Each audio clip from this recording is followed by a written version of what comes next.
Bom, gente, hoje eu vou estar falando para vocês aqui um pouco das influências das línguas africanas sobre o português do Brasil e o processo que levou essa confluência linguística e o casamento sistemático entre os dialetos africanos e o português do Brasil, que é também de origem latina, ou seja, o português do Brasil é uma língua latina, é por isso que a América se chama América Latina, ou seja, essa língua teve origem na Grécia e em Roma, e ela acabou, dando origem a outras línguas, assim como o espanhol e o francês também, e o português. Enfim, quando os portugueses chegaram ao Brasil, os índios, de forma alguma, aceitaram o regime de escravidão. Então foi preciso voltar aonde?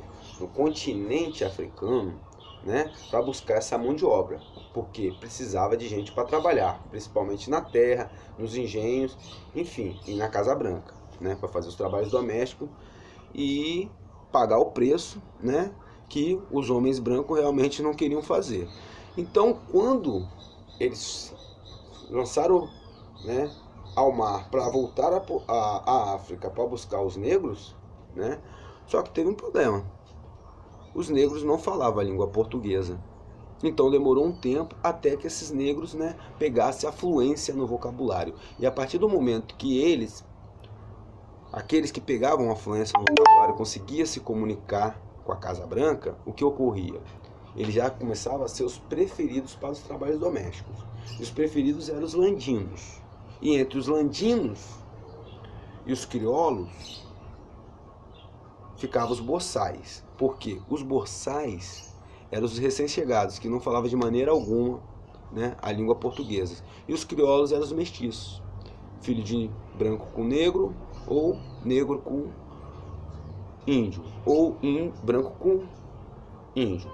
Enfim, esses boçais, eles não falavam, não tinham fluência nenhuma. Em como que eles então iam acatar uma ordem? Eles acatavam a ordem e entendiam o que os senhores queriam passar para eles através tanto dos landinos como dos crioulos, até que eles pegassem fluência ao vocabulário.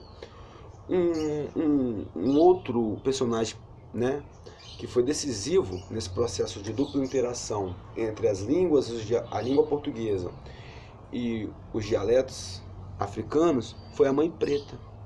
A Mãe Preta era aquela crioula, aquela negra, que fazia o trabalho de que, muitas vezes até amamentar mesmo, é a mãe de leite, os filhos, dos senhores, porque muitas vezes as senhorinhas não tinham, leite, ou seja, havia uma escassez do leite materno e essas negras, às vezes amamentando, muitas vezes os escravos recém-nascidos, os meninos nascidos escravos, faziam o papel de alimentar também os filhos dos senhores. E uma das palavras introduzida que devemos dar mérito à Mãe Preta é a questão do caçula, O caçula, essa palavra é de origem africana e que ela foi introduzida dentro do território brasileiro e que ela foi tomada como um empréstimo. E é muito comum nas línguas africanas a regressão, ou seja, a não colocação de dígrafo em algumas palavras. Por exemplo, aqui nós falamos milho e eles já falam mio. Outra palavra, filho, fio, mulher, mulher. Então, assim, hoje, se nós formos fazer uma pesquisa, dar uma rodada, a gente vê que essas expressões, elas estão na literatura.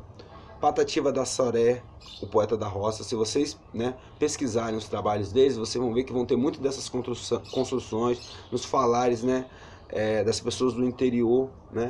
Agora, vamos dizer que os brancos não sabiam falar o português? Se eles vieram de Portugal, como que eles não sabiam falar de português?